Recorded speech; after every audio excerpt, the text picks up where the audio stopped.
বন্ধুরা, এসে গেছি আমি সবজি বাগানে। আর আজকে আমি সবজির মধ্যে তুলে নেব কয়েকটা ঢ্যাঁড়স। আর ঢ্যাঁড়স দিয়ে একটা মুখরোচক রেসিপি বানাবো, তোমাদের দেখাবো। চলো ঢ্যাঁড়স আমি কয়েকটা তুলে নিই।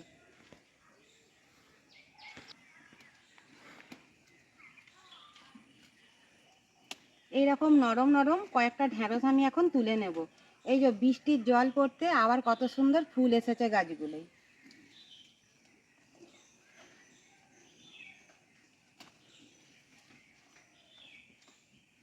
ভারী বৃষ্টির জন্য গাছগুলো খুব ভালো ফল হয় না, এবারে কয়েকটা করে এক একটা গাছে হচ্ছে।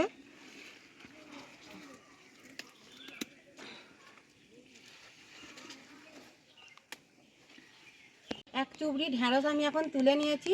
চলো আমার রান্নাঘরে যাই, গিয়ে তোমাদেরকে আমি ভিডিওটা দেখাচ্ছি কি মুখরোচক রেসিপি বানাবো। ঢ্যাঁড়স বাগান থেকে তুলে নিয়ে এসে আমি একদম ধুয়েই নিয়ে চলে এসেছি গোটা গোটা ঢ্যাঁড়স। এবার আমি ঢ্যাঁড়সগুলো কেটে নেব সুন্দর করে। গোটা ঢ্যাঁড়স আমি ধুয়ে নিয়েছি, এবার ঢ্যাঁড়সগুলো আমি এখন কেটে নেব।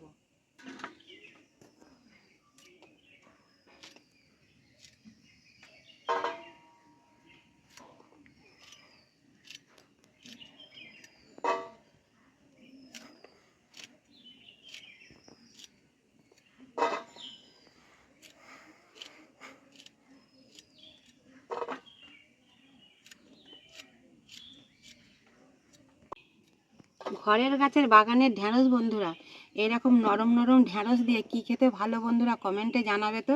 আর আজকে তো আমি একটা মুখরোচক রেসিপি বানাবো এরকম নরম ঢ্যাঁড়স দিয়ে।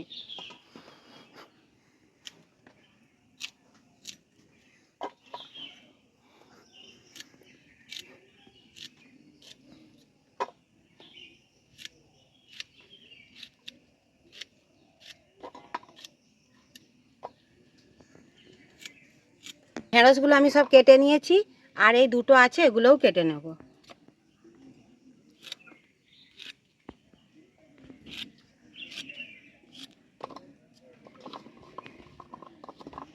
তোমাদেরকে তো বন্ধুরা বলছিলাম যে এরকম বাগানের টাটকা ঢ্যাঁড়স দিয়ে আমি মুখরোচক রেসিপি বানাবো। এই যে এই সাইজের চিংড়ি মাছ নিয়েছি, ঢ্যাঁড়স চিংড়ি মাছ দিয়ে পাকা তেঁতুলের টক বানাবো। চলো চিংড়ি মাছগুলো এখন আমি ভালো করে বেছে নিই।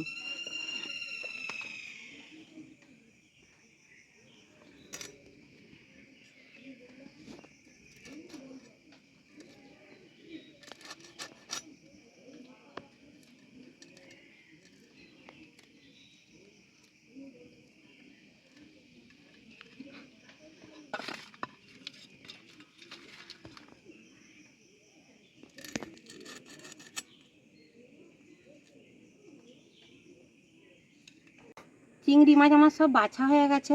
এবার আমি চিংড়ি মাছগুলো সুন্দর করে ধুয়ে নেব। উনান জেলে কড়া বসিয়ে দিয়েছি, এখন আমি চিংড়ি মাছে লবণ হলুদ মাখিয়ে নেব।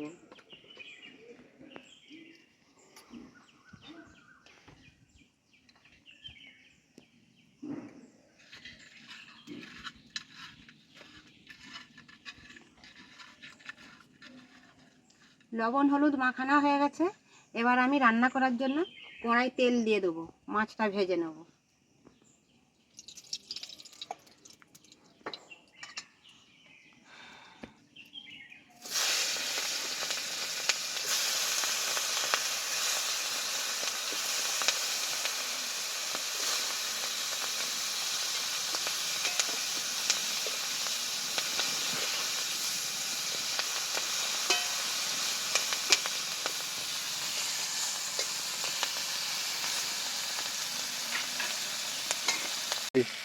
মাছ আমার বেশ ভালোভাবে ভাজা হয়ে গেছে।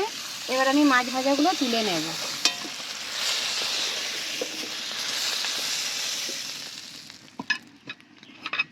এই তেলের মধ্যেই টকের জন্য ঢ্যাঁড়সটা আমি ভেজে নেব।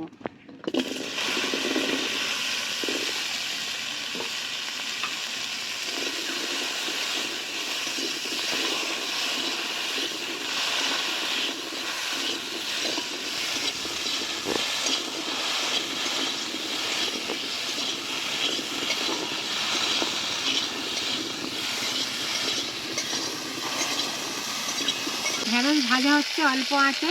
আমি এখন টক করার জন্যে পাকা তেঁতুলটা গুলিয়ে নেব ভালো করে।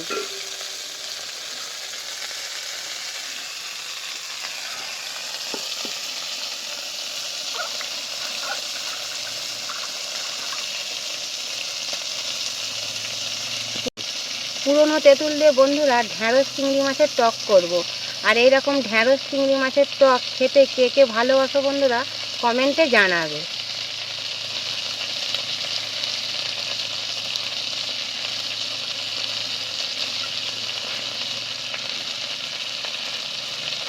পুরনো তেঁতুল কত সুন্দরভাবে গুলি নেওয়া হয়ে গেছে জলের মধ্যে।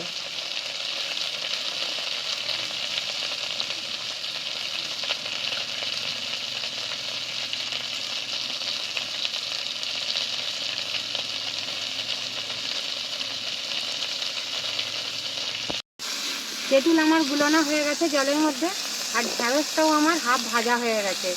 আর টক করার জন্য আমি আরও একটু ভালো করে ঢ্যাঁড়সটা ভেজে নেব। ঢ্যাঁড়স আমি ভালোভাবে ভেজে নিয়েছি। এবার আমি মাঝখানে অম্বলের জন্য দিয়ে দেবো 5 ফোড়ন, সামান্য তেল,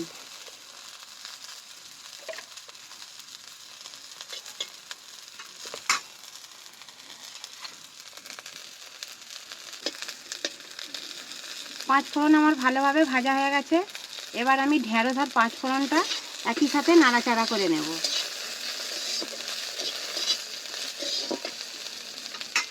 তেঁতুল রাখা গুলি জল টকের জন্য এবার আমি ঢেলে দেবো।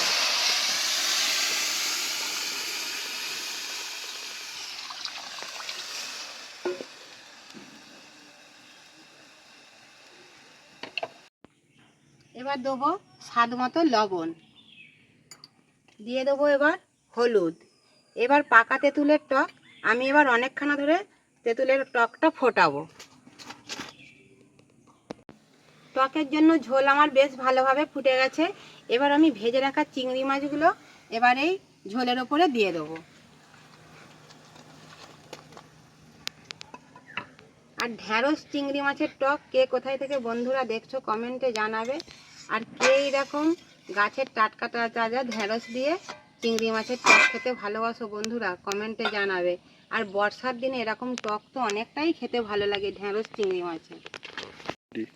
তেঁতুলের টক হলে বন্ধুরা অনেকক্ষণ দিয়ে ফুটাতে হবে, তাহলে কি হয় তেঁতুলের টকের স্বাদটা অনেকটাই বাড়ে আর খেতে অনেকটা ভালো লাগে। তেঁতুলের টক খুব তাড়াতাড়ি নামিয়ে নিলে ভালো লাগে না, তেঁতুলের একটা গন্ধ আছে, ওই গন্ধটা বেরোয়।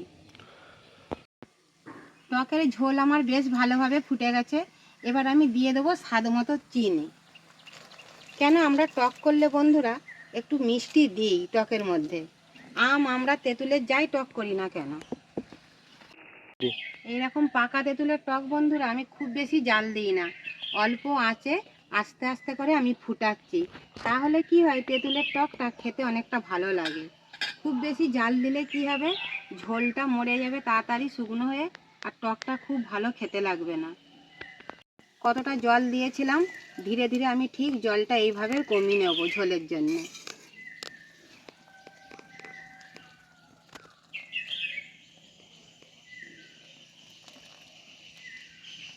বেশ কিছুক্ষণ ধরে ঢ্যাঁড়স চিংড়ি মাছের টকটা আমি ফুটিয়ে নিয়েছি, আর আমার ঢ্যাঁড়স চিংড়ি মাছের ঝোলটাও সুন্দরভাবে ফুটে গেছে। এবার আমি ঢেলে নেব। তবে বন্ধুদের আবারও বলছি, যখন তেঁতুলের টক বাড়িতে বানাবে কিছুক্ষণ ফুটাবে, কেন ফুটালে তেঁতুলের টকটা খেতে অনেকটা ভালো লাগে। চলো এবার তো আমি নামাবার আগে এরকম গামলিতে আমি একটু কাঁচা সর্ষের তেল ওপর দিয়ে দেবো।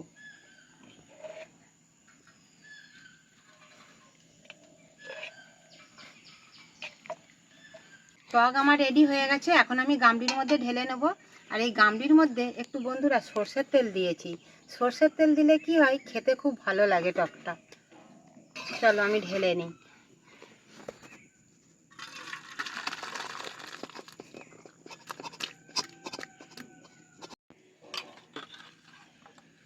এইভাবে আমি টকটা করেছি ঘন ঘনভাবে। টক অম্বল হয়ে গেছে বন্ধুরা, তোমাদের তো দেখিয়েছি। আর এই রকম নতুন নতুন ভিডিও দেখার জন্য বন্ধুরা চ্যানেলটিকে সাবস্ক্রাইব করে দেবে। আর কে কোথায় থেকে দেখছো কমেন্টে অবশ্যই বন্ধুরা জানাবে।